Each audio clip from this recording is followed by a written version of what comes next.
again to HRN, where we do virtual pulmonary and cardiac rehabilitation. So today we're going to be talking about, let me bring up the topics here. So there's something that we want to look at a little more closer, and that thing is basically cooking with a gas stove. Okay, so let's just be very clear with something. Oh, by the way, if you have any questions or comments or concerns, anything like that, please just go ahead and write in the comments section. I'll be happy to address any questions as I bring up some of these topics. Okay? All right. Again, my name is Alex Grichuhin. I'm the Director for Advanced Lung and Heart Disease at the Home Rehab Network. So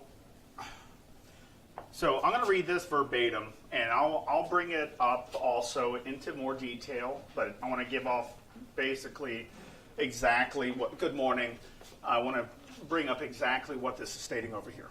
So 3 days ago, the National Geographic published the scientific case against gas stoves. See, together, let's go over the hazards of NO2 or nitric dioxide. And cooking with gas, especially with oxygen. And we'll go over their suggestions for alternatives for cooking. And then, of course, we'll go over suggestions, what would be best practices, especially with the use of supplemental oxygen. Okay. So when gas burns, it releases many lung irritants, like nitrogen dioxide gas, NO2, tiny particles, and many more harmful irritants.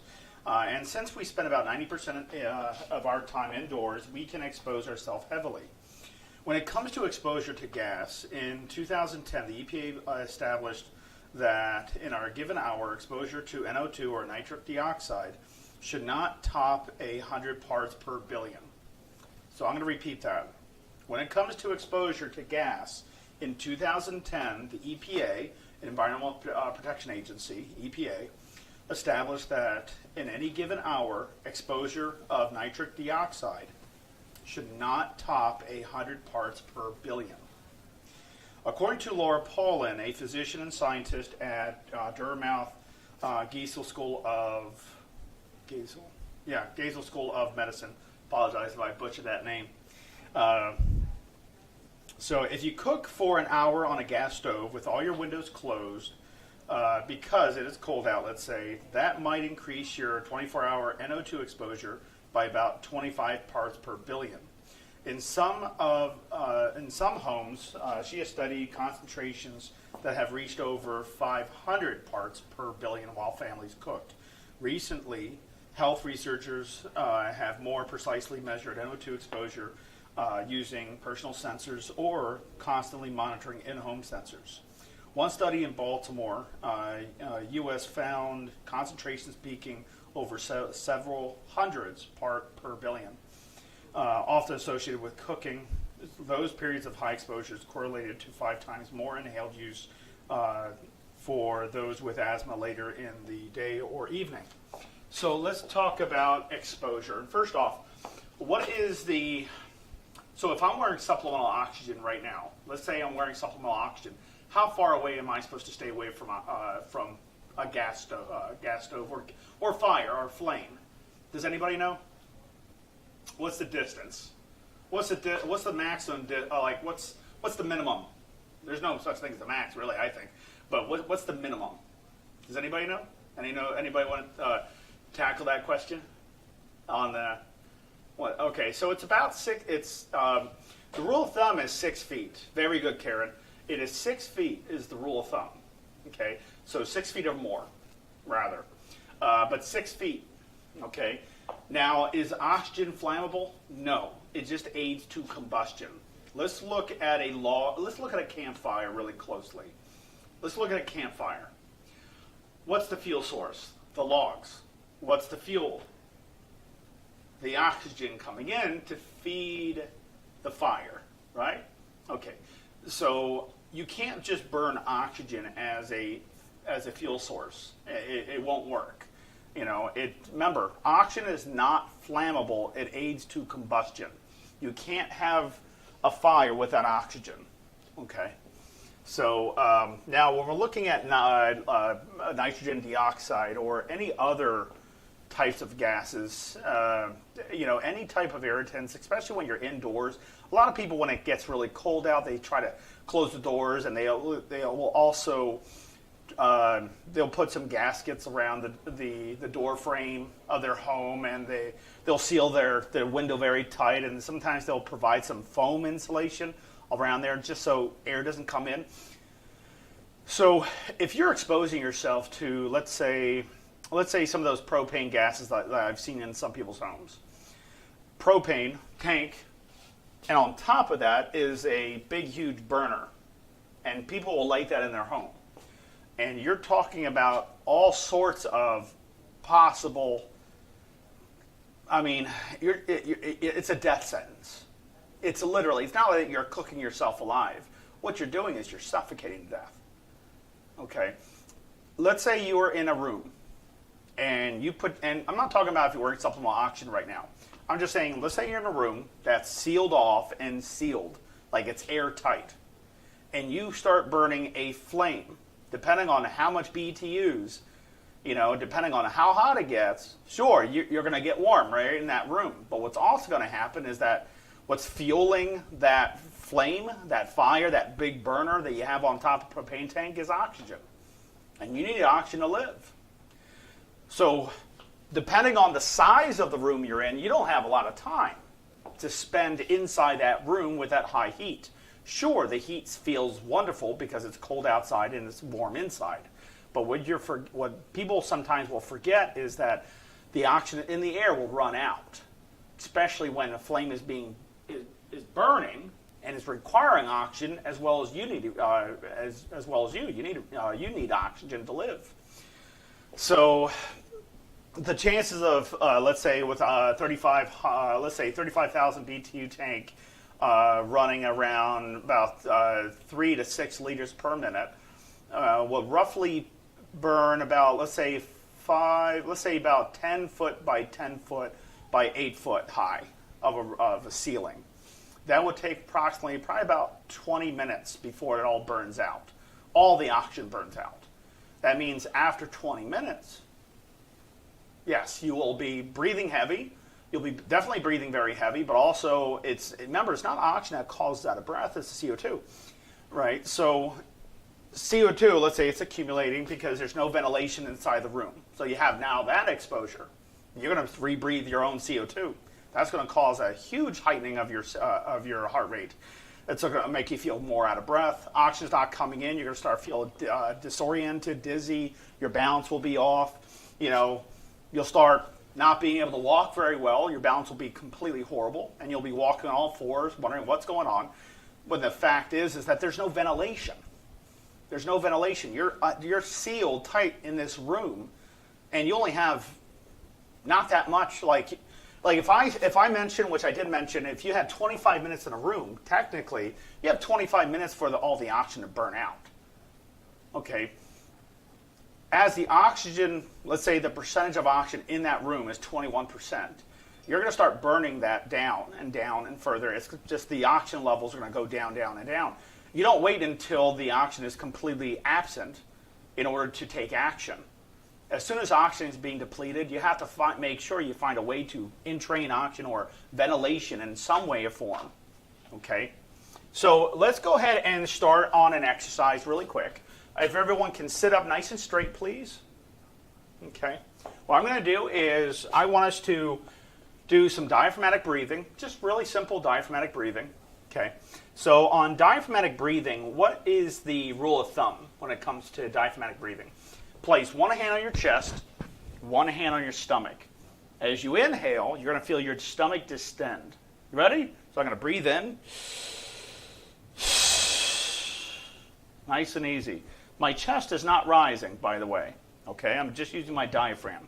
A regular breathing pattern should be my intercostal muscles are contracting, meaning I'm breathing in. You can see my chest coming up. My diaphragm gets extended or distended. In this way, what I want you to do is work on only your diaphragm, just diaphragmatic breathing only. Place one hand on your chest. That's just to kind of reassure that your chest is not expanding, so you can concentrate more on your diaphragm. Okay, so do you have to have your hand there? It's just a technique. That's all it is. Just a technique. You can, but do you have to? No. No one has to do anything. So I'm going to place one hand on my chest and one hand on my stomach. So go ahead and sit up nice and straight. And let's go ahead and breathe in. We're going to breathe in for about 4 seconds in, 4 seconds out. You ready? Here we go. Breathe in. If your chest is expanding, you're doing it wrong. Make sure only your stomach is distended. Breathe in. Keep breathing in. Keep breathing in. Exhale. Breathe in again. Nice and deep, nice and deep, nice and deep. And exhale. Inhale. Nice and deep, nice and deep, nice and deep. And exhale. Let's do that again. Breathe in nice and deep. And exhale. As a joke, have a baby. Don't have a baby. Your stomach gets distended. Just a joke. All right, breathe in again. Exhale. Good. Now let's do intercostal. You ready? Your stomach should not move. This time you're going to move your torso up, chest up, and down when you exhale. Ready? Watch what I do. Watch my stomach. My stomach won't move. Okay? Breathe in. Exhale. Inhale. Nice and deep. Keep inhaling, keep inhaling, keep inhaling. Exhale. Breathe out. 3, 4. Inhale. 1, 2, 3, 4. Exhale. 1, 2, 3, 4. Now, okay, so Faith asked, which is a great question, why do I cough? Well, when your lungs, now of course our lungs are not this small, right? Because that would be ridiculous. In our lungs, let's go use the board really quick. So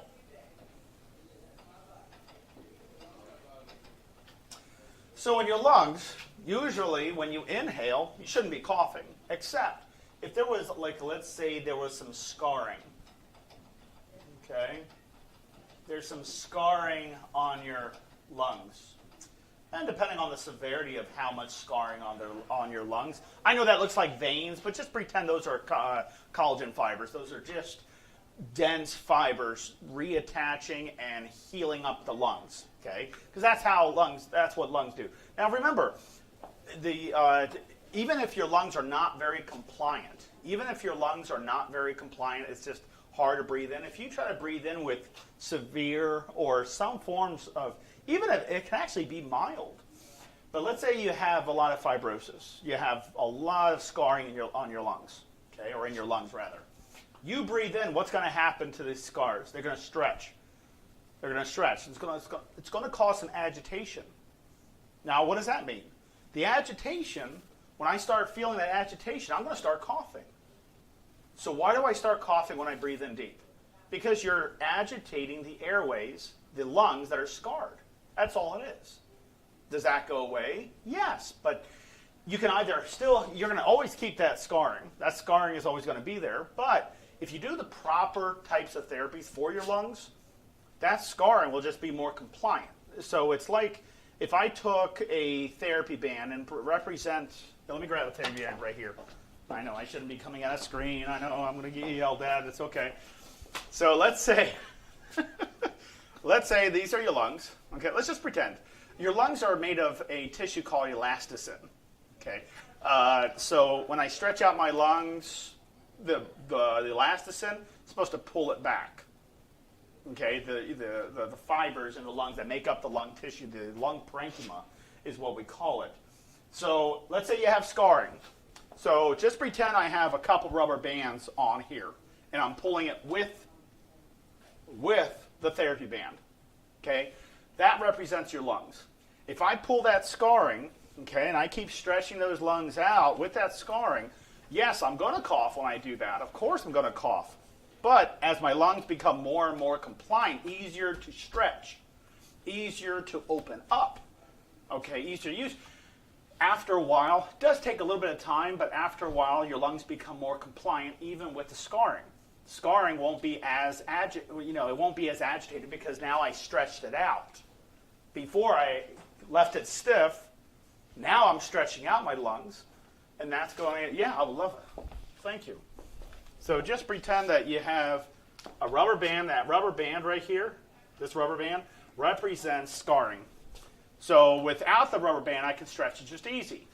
As soon as I start stretching out the scarring with it, it's going to cause agitation. It's going to cause me to, actually, it's a stimulation. It's a stimulation, basically. So if something starts agitating, I'm going to hit that glottic pharyngeal spasm that happens at the 10th cranial nerve, and I'm going to start coughing very violently because that agitation. All right, the lungs don't, the body doesn't like that there's so much scarring on the lungs, so as you start stretching it out, it starts becoming more compliant, but you're going to cough. Okay, so yes, that is normal, but you want to keep doing that therapy, because if that's what's causing your cough, and when you take a deep breath, that means every time you try to take a deep breath, you cough at your deepest. That's where you need to fix. I find that very common, especially with COVID patients. Like very, very common with COVID. People with COVID, they feel that coughing will never subside. It'll never get better. It always does if they do the right therapy. Always does. Every patient I've seen in COVID, and we've seen so many, every single time they go through the therapy, they cough a lot, but it goes away. It does go away if they stretch out the lungs properly, of course. Okay. Now, mind you, if you have questions, please write in the comments section. I'll be happy to address. All right. So let's look at, okay. Now, what is the proper way to cook with oxygen? Does anybody know? Proper way to cook with oxygen. So according to the manuals, the best way to cook with oxygen is with a microwave. Unfortunately, that's the best. Okay.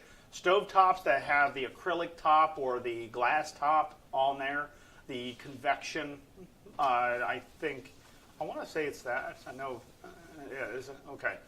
So the convection countertop, especially the gas stove, even electric, because they can cause friction and sparks.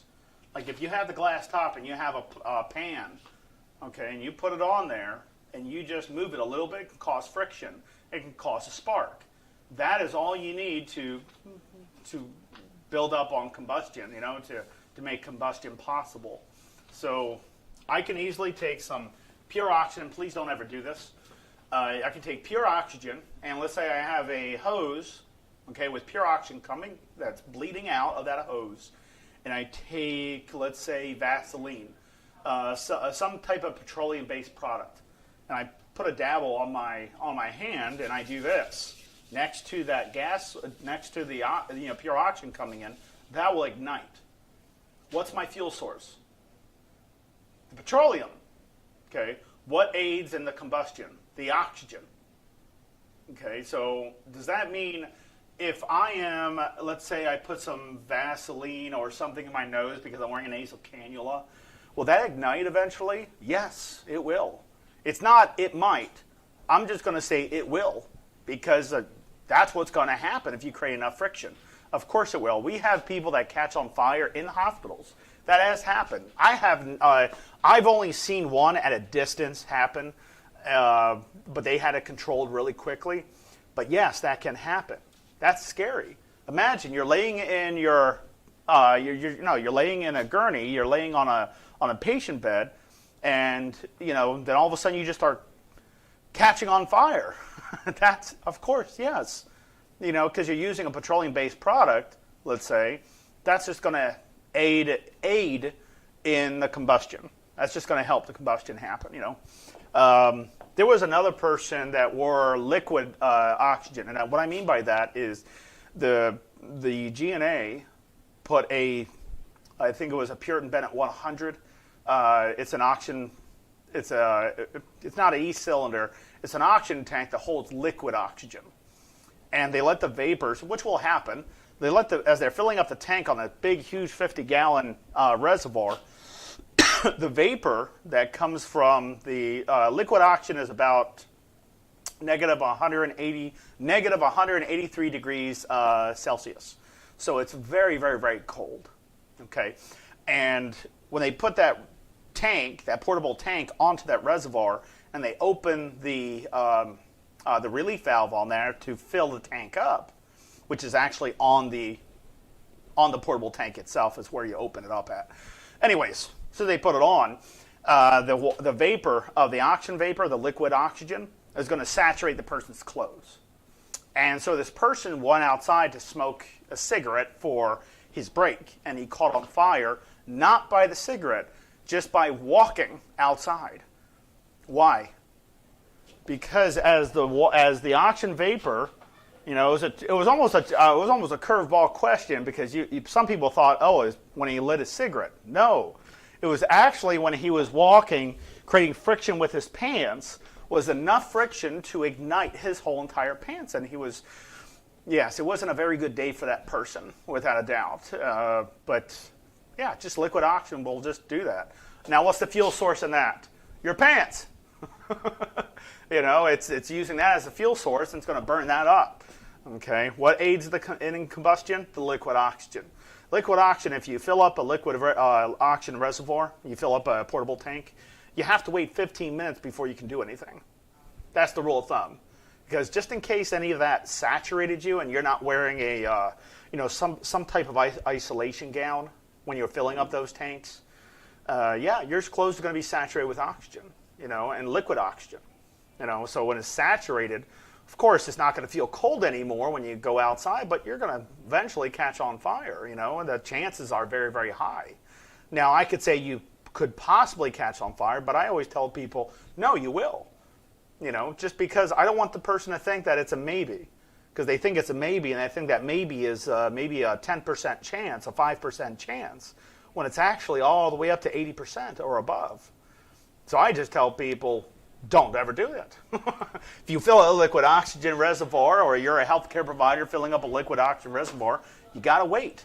You got to read and educate yourself on the importance and the hazards of liquid oxygen, or educate yourself on just simple OSHA material, simple things, chemical compounds to solutions and solvents and things like that. Educate yourself to know not what to mix with what, right? Like we obviously know, don't ever, ever, ever mix bleach and vinegar together, because now you have mustard gas, okay?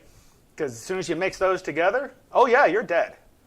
Oh yeah, that nice container that you're filling up with those solutions, and you're making a solvent, right? Well, the solvent is the chemical compounds, but as soon as you mix that up, that whatever you're filling it up with turns nice and hot, and that oh yeah, you don't ever do something silly like that, mixing chemicals together ever, unless you would know what will happen, And the only way to really know is to do research, not to test it yourself, of course. Oh, and there was, let me mention this. There was a patient that I got a report. They found black mold buildup on their condenser. Can't mention the patient, of course, but there was some black mold up on their buildup on their condenser on their concentrator. So every time they were using their nasal cannula, that person was using their nasal cannula, they had an exacerbation. As soon as they go to the hospital, they don't feel anything because that mold's not there. The mold's in their home. So if you suspect, or let's go over some of the easy symptoms to understand here. You're in your home and you're feeling that you're allergic to everything. You're itchy throughout the night or maybe throughout the day. Not all the time, but it does happen, let's say. You swell up very easily. You're wheezing, almost feels like uncontrollable. Anytime you're having that situation, but that situation is not so evident somewhere else, it's only that happens when you're in your home, chances are you could have some mold buildup in your ductwork or somewhere there's some mold buildup. So that person had to go to the hospital because black mold is toxic. So we find 60% of the people that go back and forth to the hospital, their home was causing them the problem. Okay, Mary from Baltimore asked, will losing weight help with my idiopathic pulmonary fibrosis? My doctor wants me to use abdominal compression and stockings because of my blood pressure drops whenever I go from a standing to a lying position, then laying to sitting. I also get very lightheaded. What kind would you recommend for the abdominal one? My doctor wants me to use abdominal compression and stockings. Oh, okay. All right, lying position. Okay, I get a very lightheaded. All right, so when I'm sitting down, I'll address this before I address this one. So if I'm sitting down, what am I doing? If I sit down for too long, what will happen? Let's say I sit down for about 2 hours consecutively. I sit down, I don't move for 2 hours. My legs get numb. My butt probably gets numb, right? Why? You decrease vascularity. You basically, where's your arteries at? Your femoral arteries are actually right here around your groin area, but some of them are underneath where they branch out. So if you're sitting down for too long, it could decrease venous return, meaning that blood flow is not happening in your legs because you're sitting on it. Human beings are not meant to sit down for a long period of time. They're meant to move around, be active. That's what they're designed to do, not sit around and do nothing. So sitting down, so if I sit down and stand up really quickly, what happens? So if I had, let's draw this up on the board really quick.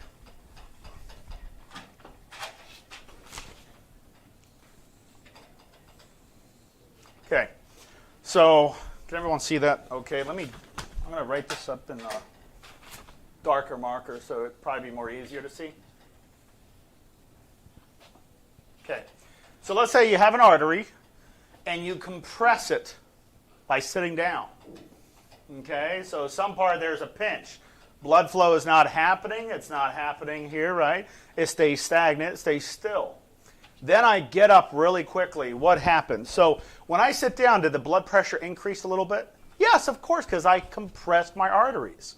As soon as I stand up, what happens? All of a sudden, there's a dramatic drop in pressure because I just stood up and all that arteries just went out and all that volume just had to suck its way back through again. So you have a drop in pressure. If I'm sitting down and I stand up really quickly, the chances of me being dizzy are higher, and lightheaded. So if I'm sitting down and I stand up, or even if I do a Valsalva maneuver, does anybody know what a Valsalva maneuver is? A Valsalva maneuver is when I strain myself to get up. Like I'm like this. Oh my goodness, let me sit back down. You strain yourself, and when you do that, you increase intracranial pressures and body pressures because you're using all your muscle to try to stand up. That might be more difficult to stand up like that. So we don't like to do Valsalva maneuvers, and we try to tell people don't ever do Valsalva maneuvers. Try not to strain yourself getting up. You just have to work on strengthening up your legs so you don't have to use your whole body. But So if I'm sitting down and standing up, and I feel very dizzy and lightheaded, you have a drop in pressure. So in that case, we have to do something that helps with the pressure. Okay? If you want to do abdominal exercises, those are fine, but let's say you're sitting, this is more a cardiac complication, I feel. This is more a cardiac complication.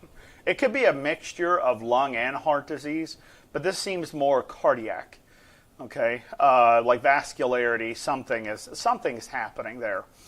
If your doctor, if you're saying that you're sitting down and you sometimes would have to lay down just because you're feeling very lightheaded, the abdominal breathing, those are fine, but try to make it a little bit better because just breathing, there's no weight per se. You're not adding a lot of weight to it. You want to build up muscle. Just breathing is the same thing as me doing this. Sure, my arm has some weight on it, but I'm not building more muscle. Okay, so you can do something as simple as this. Take 2 books or take a weight and put it on your abdominal, just on your abdominal region right here, just below the xiphoid process, that pointy bone. Just put it right there as you're laying down flat. Okay, not where you're sitting up, laying down flat. Okay, the weight pushing on your abdominal, and you could do abdominal breathing where the weight is on, let's say this is the weight. Okay, let's say this is the weight, and it's a decent weight, let's say 5-10 pounds. Put it on my abdominal as I breathe in. I'm lifting the weight with my belly, right? It's going to help, right? So you can do things like that. Easier way, I feel, is a respiratory muscle trainer, because then you're not working just one muscle group out, you're working all of them out. So you can use a respiratory muscle trainer like a Delta V, okay? You can do something like that to help with abdominal and intercostal muscle contraction to help build those muscle groups up. So I hope that helps. There's a lot of variations, but Facebook user, I don't have your name on there, so I'm just going to say Facebook user because that's what it says. But I would recommend actually calling me, just calling me or going into a Zoom meeting with me, and I can just understand a little bit more what you're going through. Just because I want to make sure that you get the best, type of recommendation, but also you'll be seeing me as a clinician, because I'm a clinician, and I can at least peer review and help you with that complication. Okay, so this question, Mary from Baltimore asked, will losing weight help with my IPF? IPF stands for idiopathic pulmonary fibrosis. So, yes, if you drop weight, it would help because you have excess weight that's compressing, and already you have scarring on your lungs from your idiopathic pulmonary fibrosis. Now, IPF, you're very welcome. IPF, we got to try to find some darker markers in the future, Sonia, because these ones don't work really well. But anyways, do you have one? Yeah, that might work. Let's see if this one works. Okay, so with IPF, let's talk about IPF really quick. All right, so let's say you have your alveolar, this is good. This is very good, yes. Thank you. So let's say you have your alveolar sac, okay? And you have your airway. Don't worry about the airway so much yet. Okay. The membrane of these alveoli, this alveolar sac, the membranes tend to be thicker with IPF. Okay, and if something is very thick, will gases transport past that membrane back and forth easy? No, because they're thick. Okay, so you have to thin them out. So in order to thin them out, you have to do not just respiratory muscle training, but you also would have to do at least some lung stretches, hyperinflation therapy, things like that, to stretch out those lungs physically. And that will help also contribute to the lessening of struggle that you feel that is taxing on your body as you breathe. I hope that makes perfect sense to you. My son is in the hospital with pneumonia again. Could you please help him 3 times since last month? No problem, Betty. No problem at all. I would love to help if he can see me. That's fine. I'm great with that. So yeah, I can definitely help. Just take down my number. You're going to have to call the office to get a hold of me, but just take down my number, Betty, because I don't mind doing that at all. I really don't. I'm using the wrong side of the eraser. I'm wondering why I was struggling there. Okay. Phone number is 410-871-4601.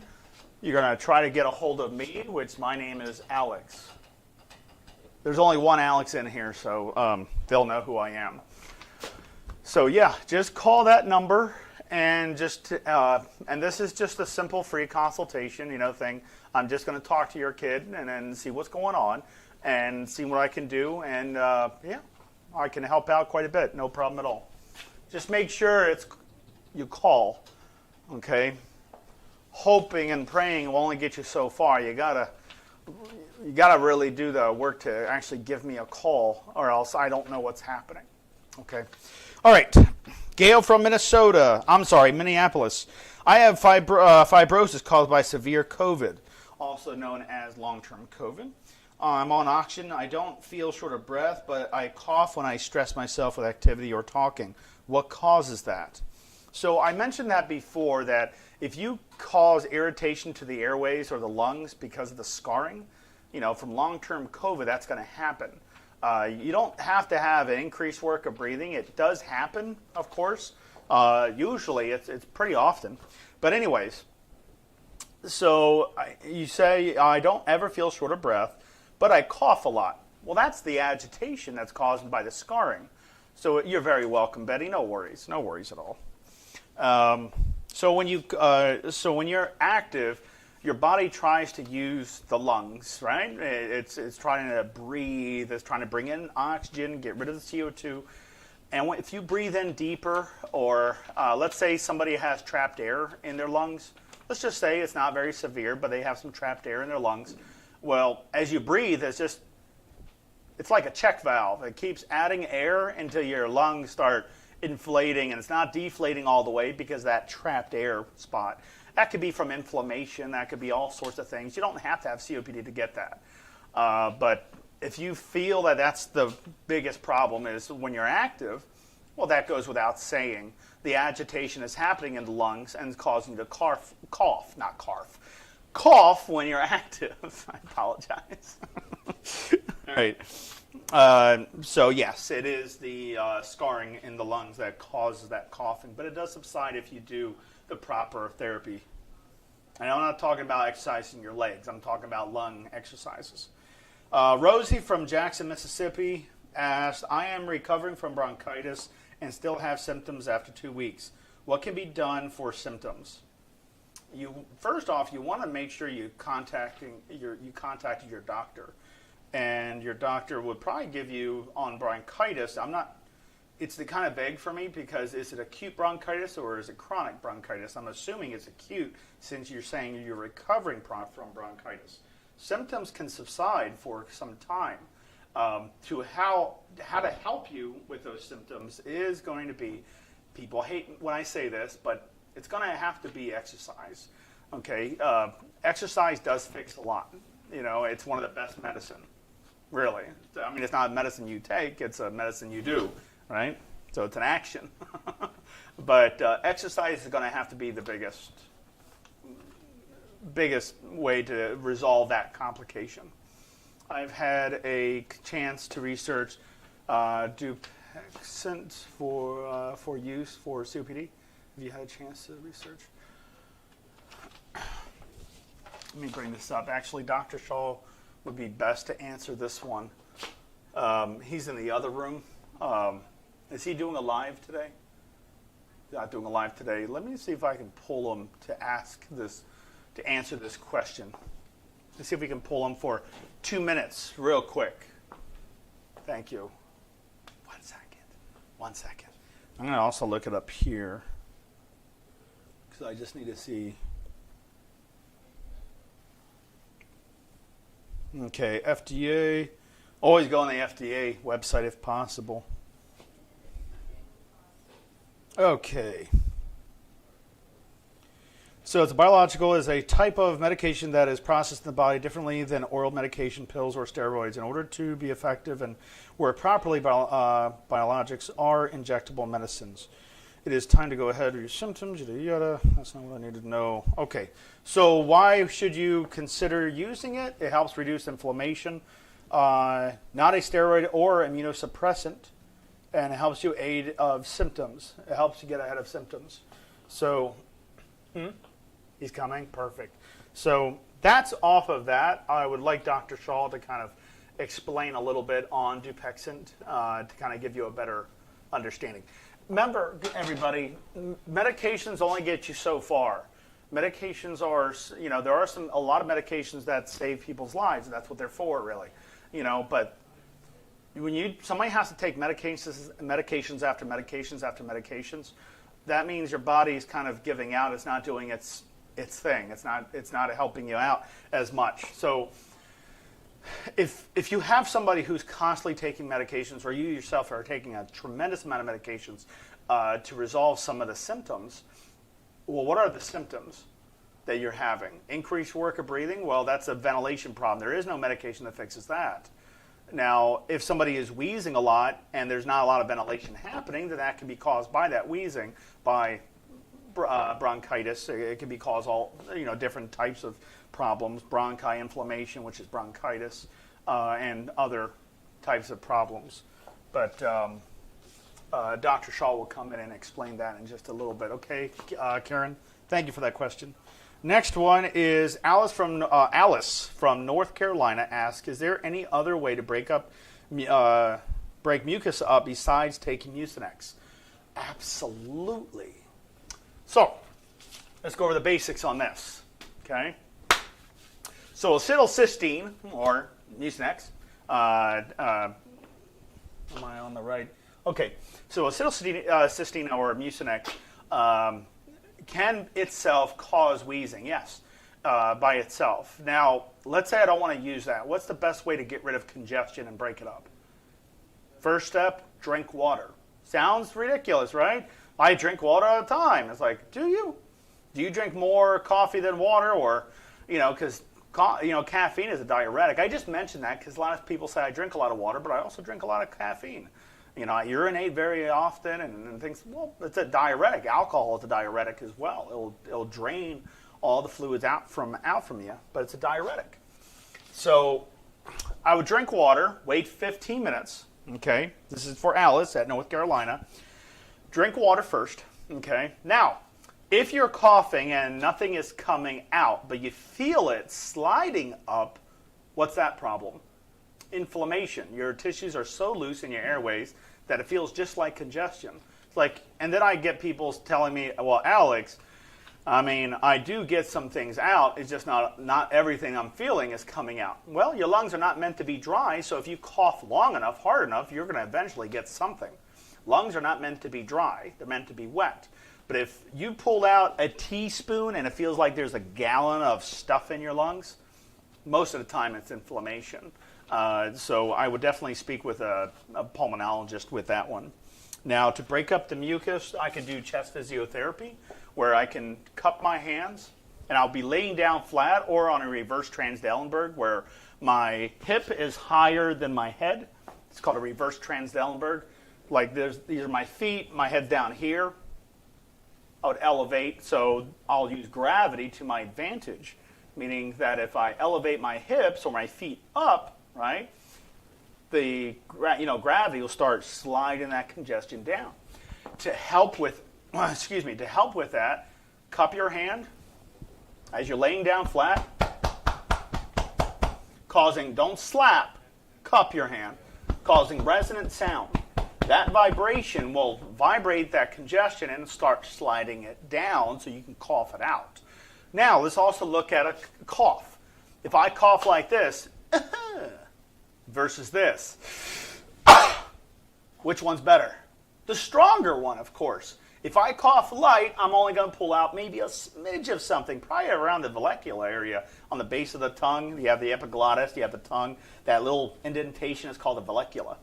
So sometimes there's congestion that sits on there, and every time I swallow, I cough. I could be aspirating, I could be, so there's a lot of things, but to remove and help break up congestion, I always go with something that's easier before I take a medication, unless my doctor is specifically saying, hey, Alex, take this. I'm going to do what he says, of course, he or she says. Dr. Shaw, there was a question on here that I did read a little bit about it, but I thought you'd be best to answer this. This is Dr. Shaw, of course. Hey, guys. Can we scroll up just a little bit? I've been trying to get into...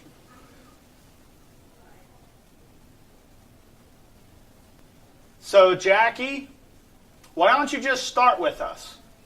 Go into orientation.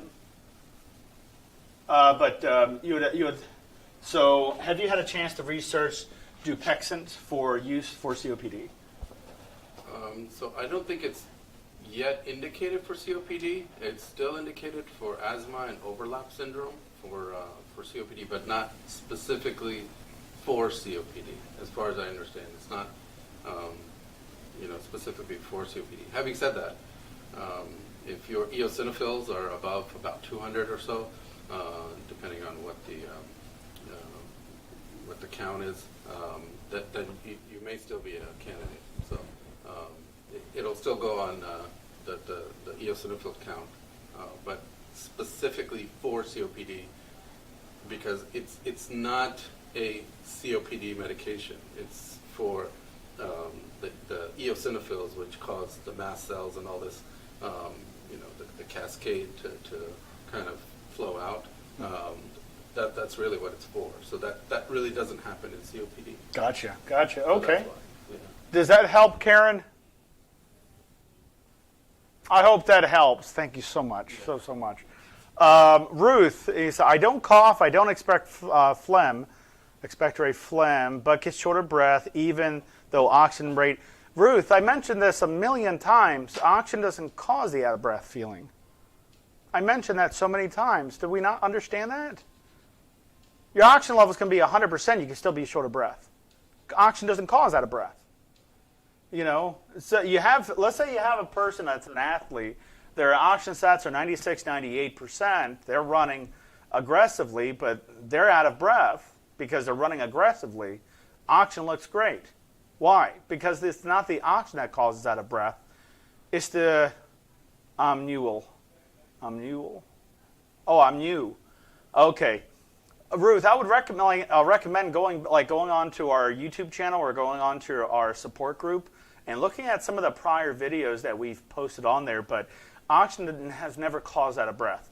Let's say you take somebody who says they're out of breath and their oxygen is all the way down, okay? That's because they're breathing shallow. If they're not pulling in enough oxygen, your oxygen level is going to be low because the person's breathing too shallow. Lungs are this big. They're not this small. They're not that small. They're large. You're a human being. Your lungs go from here down to the bottom, basically just down to the bottom of your diaphragm. So they're very large. So if somebody's breathing very shallow, and let's say you're only introducing a tablespoon of air into your body, well, 4 to 6% is going to make it. 4 to 6% makes it to the blood. So is it 4 to 6% of a tablespoon of air that you breathe in, or is it 4 to 6% of a gallon? So your body needs more air than that. So needless to say, somebody's out of breath, low oxygen.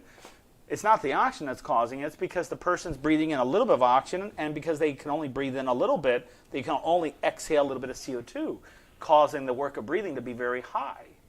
So oxygen doesn't cause out of breath. CO2 does. Okay. And now the answer froze. I don't know. You're still answering. I'm still, okay. All right. Could you scroll down just a little bit? There was something there. Thank you, Alex. I can't pay for orientation. Jackie, it's orientation. It's orientation. You don't pay for it. It's orientation. It's okay. I know I'm busy, but I'm busy working with people. Patience. All right? Not patience. This is what the patience with the, like, people patience, not patience, anyways. But orientation's free. You come in for orientation. Everybody goes through orientation. Everyone should be going for orientation unless they feel like they know everything. But orientation is free. You just schedule me for orientation. I can help you while you're waiting. Why not do that? There's all these excuses I hear, but I'm not saying, Jackie, you're making an excuse. That's not what I'm saying. But if you're trying to get in the program, get in the program. Go into orientation. I can at least get you an orientation a few times until you're starting. Okay? Questions like that should not be coming up here. You should bring it up with me. I brought up my own number up here that you can call me, and I can help you. I just need to know what I need to talk to you. I don't, it's easy to email somebody, but I need to ask questions too, because this is under my license. This is under Dr. Shaw's license. This is under the clinic's license. I have to talk to you. Somebody says, Alex, I need you to help me. What's the problem? I need to communicate with you. I need to find out what's going on. I need to interview you to see what's going on, what's happening. Is it just a lung problem? Is it a heart problem? Is it a diabetic problem? Is it a mental problem? Is it a combination of everything? I need to know that. I need to know that. So, guys, if you're trying to get into the program, call me up. I mean, we have a lot of people trying to get into this program because people are seeing finally, after 5 years of being the top pulmonary top pulmonary clinic, HRN has the highest success rate, as the highest. Okay, and there are hospitals that made it a mandatory thing. If you go to this hospital, and there's a lot of these hospitals that we partner with, but they made it mandatory. And I wonder if I can pull up a feed on here. I'm not sure if I can show you, but I can at least pull it up here. I'm not texting. I'm just looking something up really quick. I'm not one of those people. So let me see where Dr. Shaw's at on here. There we are. I was on Teams.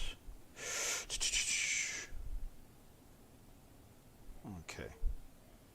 All right, so a lot of happy birthdays. A lot of people having birthdays over here. A lot of birthdays. Or a lot of people saying happy birthday to somebody else. So Dr. Shaw wrote up in Microsoft Teams where we communicate on. The staff does. It's just our thing that we do here. Anyways, so he took a snapshot he just took a snapshot of a computer system at a hospital, and like Sinai Hospital and Carroll Hospital were like just being specific, and they made it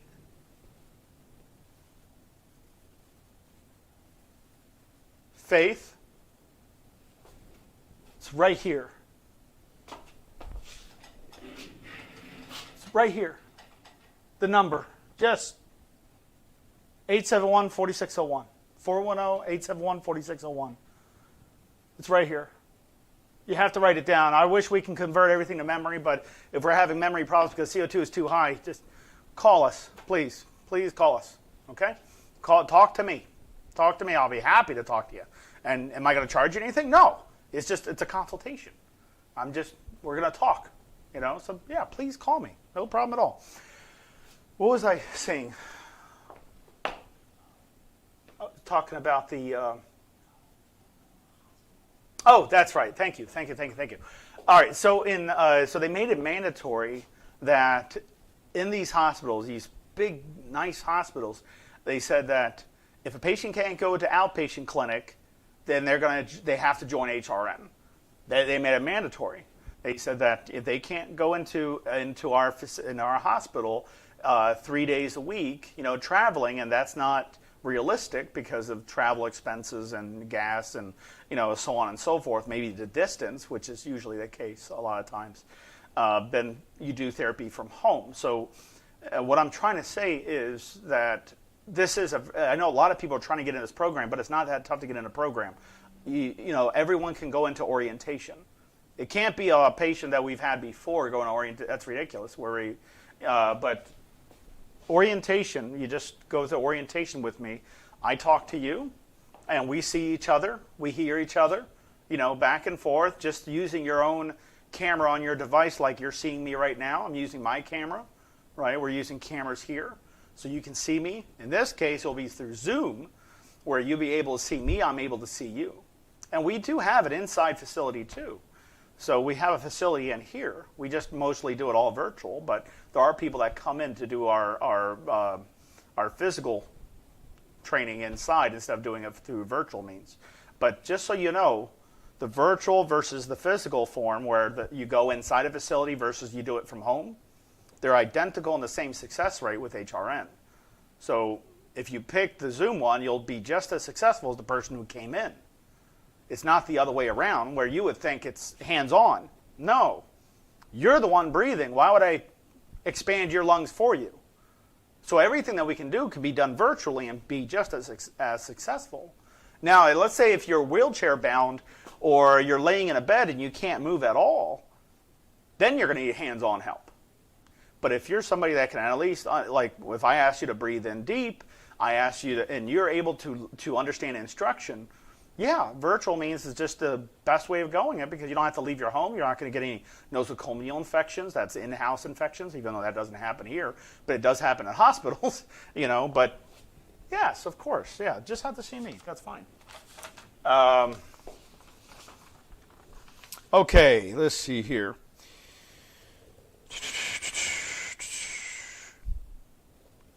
Let's see if there's anybody else have any questions before I sign off. We can. Here, I'll leave this open. Here, I'll zip it.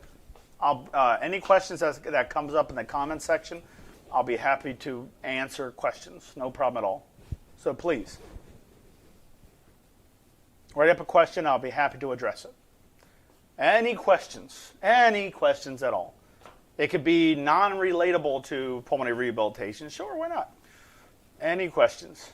So I'm waiting. I see there's a lot of people watching me right now. So go ahead and ask a question. I'll be happy to answer. If I can answer it, I'm going to answer it. Now, if I don't know the answer, I'm going to ask Dr. Shaw, unless it's something completely unrelatable to pulmonary rehab. What about using boost oxygen? Don't ever do that. Pamela? That's a great question to bring up, but don't ever use that. Ever. Okay? Why am I saying that? Because first off, it's not FDA approved, because they would never approve a 95% FiO2. You never did? Good. Don't ever use it. If somebody else you know that is picking those things up, don't use it. Okay? It's going to collapse your lungs. 95% FiO2 of 95%, you're going to knock out the nitrogen if you breathe it in too much. The nitrogen, you have inerts, so higher pressure, So if you flush yourself, let's say you breathe in pure oxygen and there's no nitrogen in there, there's no bleeding in of any ambient air into that, and you breathe in pure oxygen, yeah, it's called absorption atelectasis.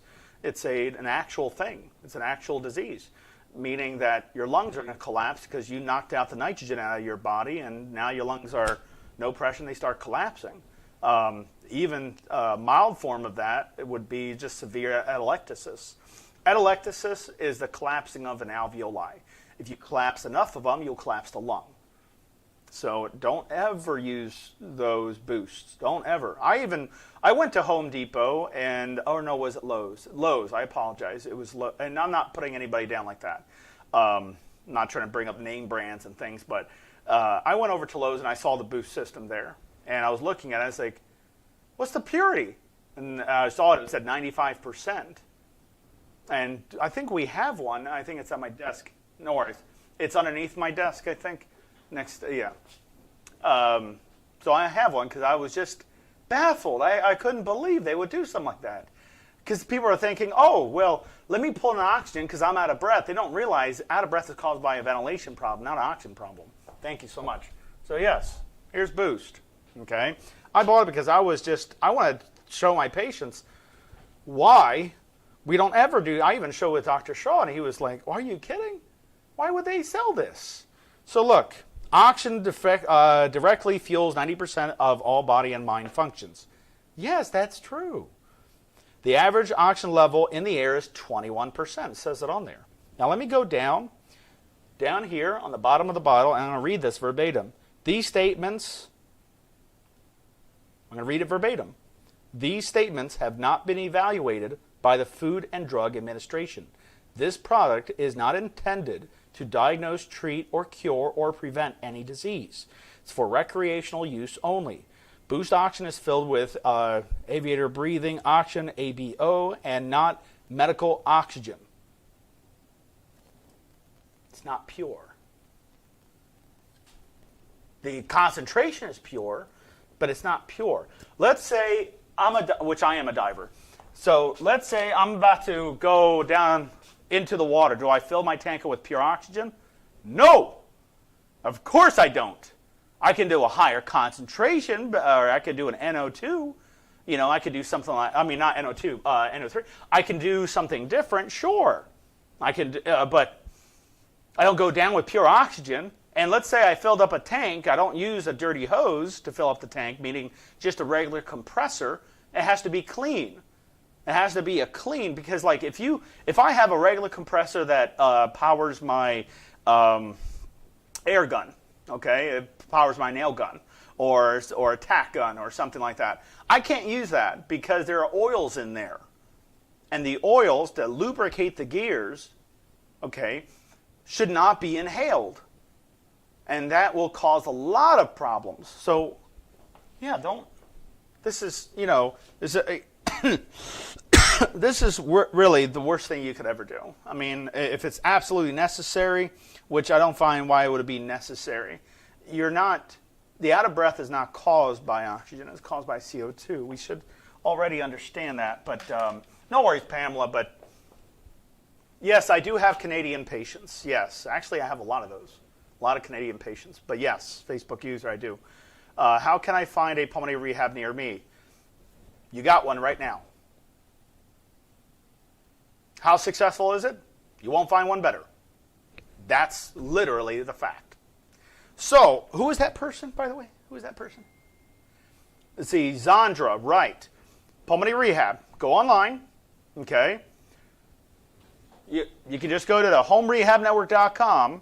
Just type it in, homerehabnetwork.com.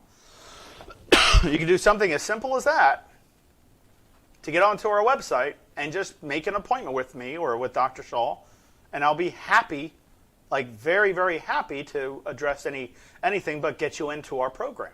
Now, you wouldn't have to travel unless you want to go inside the inside facility structure of one, which we have one here, but you do it all from home.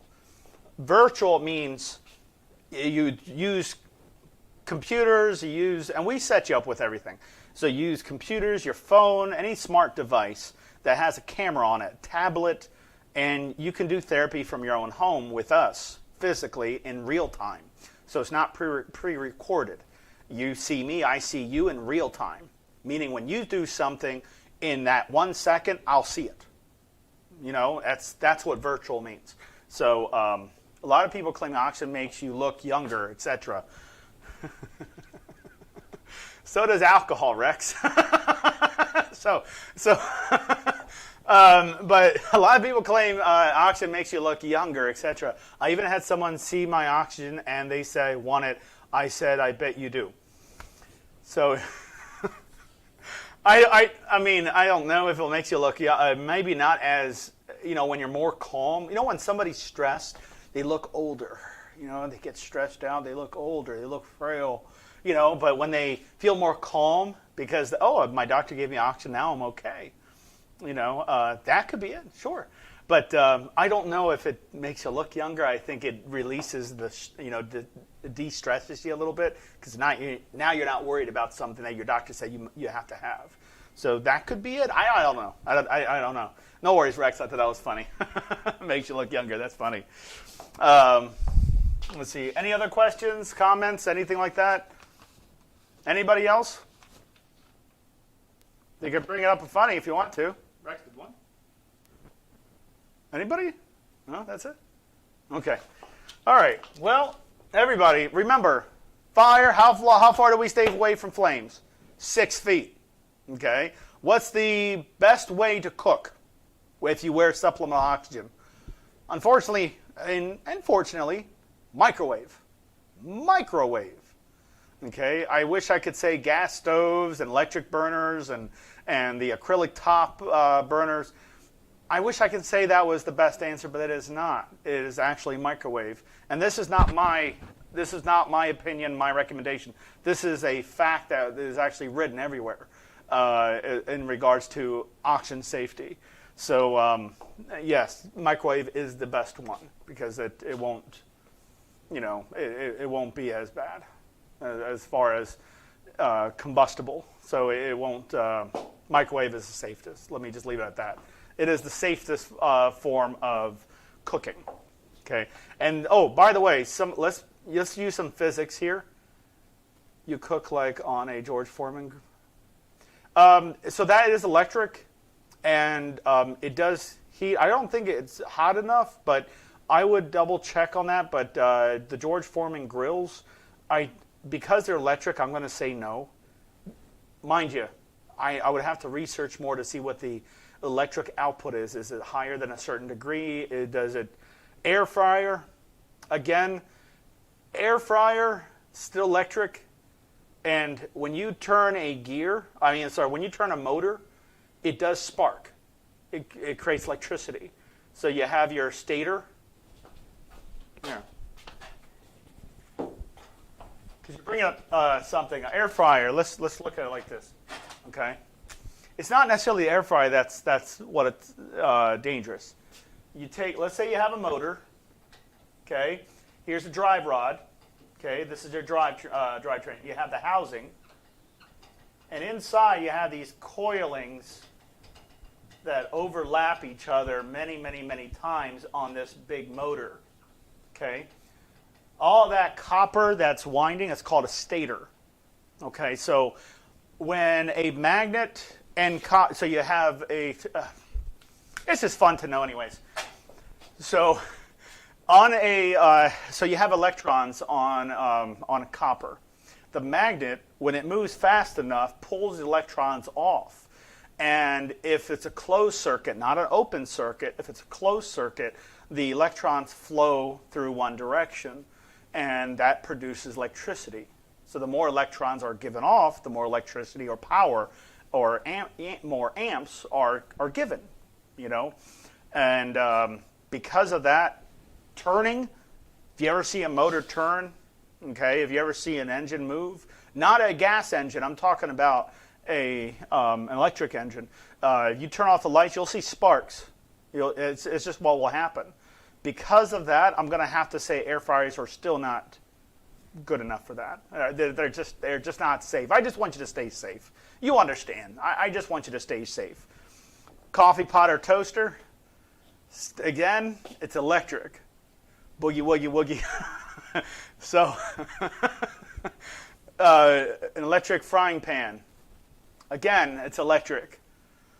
Boogie woogie. Remember that song? It's electric. Boogie woogie woogie. You know the 50s song? You don't remember that one? But it is electric. So I'm going to have to say no on that just because I need to make sure you're going to be safe. Anyways, so do we understand any electric moving parts can produce, as it produces electricity, can give off sparks. And because of that spark that can create combustion, I'm going to have to say no, that wouldn't be the best thing to use because it didn't say anything else besides microwave is the best. Microwave is electric, okay? It is electric, but inside everything is kind of away from you and everything. It's still deemed as the safest. So I have to go by what statistics states, not for my own personal opinion. As I mentioned, facts I can't fabricate because if you're going to do any of these things, I have to make sure you're doing it, the safest way, of course. So electric slides. You're really selling this one, aren't you? Electric slide. Yeah, on the dance floor.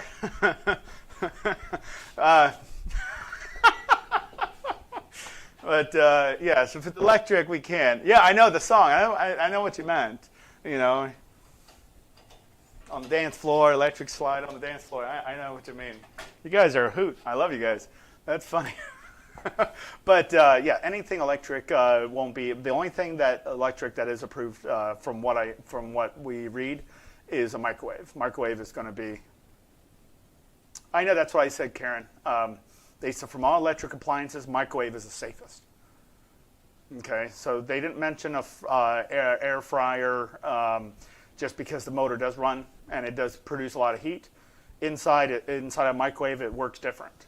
So it's the atoms that move fast. Okay, and as they move faster, it creates friction. The movement creates heat, and that's why when you cook something in a microwave, the inside is hotter than the outside usually. Unless it's, being microwaved for a very long time, and now the whole thing is hot, right? That's why when you microwave something, they say after you take it out of the microwave, wait 2 minutes before you eat it, because the inside might be super crazy hot while the outside is not, so. All right. It's good exercise. Maybe we'll do one, yeah? What do you think, Karen? Pamela? What do you think? We do electric slide as an exercise? We can do that. I'm not that old. We can do it. There's no such thing as age. Somebody says, hey, Alex, I want to live forever. And I said, what do you mean? He says, I want to live for a very long time. So go to a North Pole. Go to South Pole. I said, what do you mean? I said, you'll live forever. He said, what do you mean, I'll freeze to death? This is known. You don't know this? Look. Pretend this is a globe. I know it's not. Besides, the world is actually more like a pear shape than anything. Let's just pretend this is a globe, and you have your longitude lines. Oops.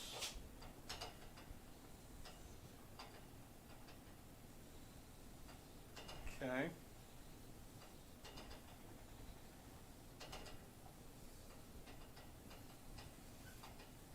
Okay. So every 15, this is a fact, every 15 degrees on the globe, on the equator, every 15 degrees, the time changes. That's why time is different on the east coast than it is on the west coast. So every 15 degrees, time changes. Okay?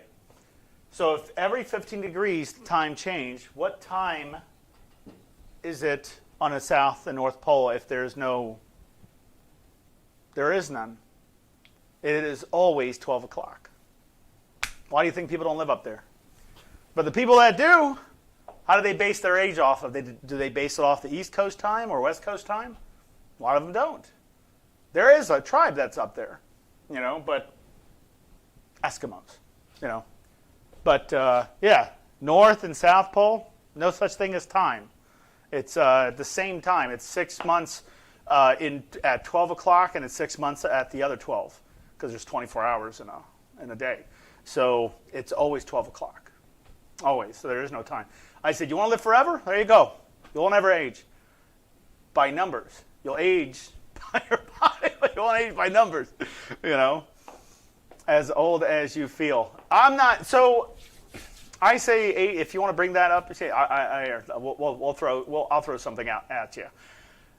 It's not the age of the vehicle, like the whole body. It's not the age. It's the mileage. You can work out and do all these things, but if you've never moved very much, you might be brand new. Just like, let's say you have a Model T car. It was built around the 1920s. You have a Model T, and it's never been driven once. Still spanking brand new, right? Old, it's very old now, but still brand new. So if you have never ridden it, did it go through that wear and tear like the other vehicles that have been driven every single day? Of course not. Same thing. It's not the age of the vehicle, the body, it's the mileage. And I know, there's going to be people who say, well, I have a lot of miles on me. Anyways, guys, that's it. That's all the time I have for today. I love you guys, and I'll see you guys next time. Please give me a call.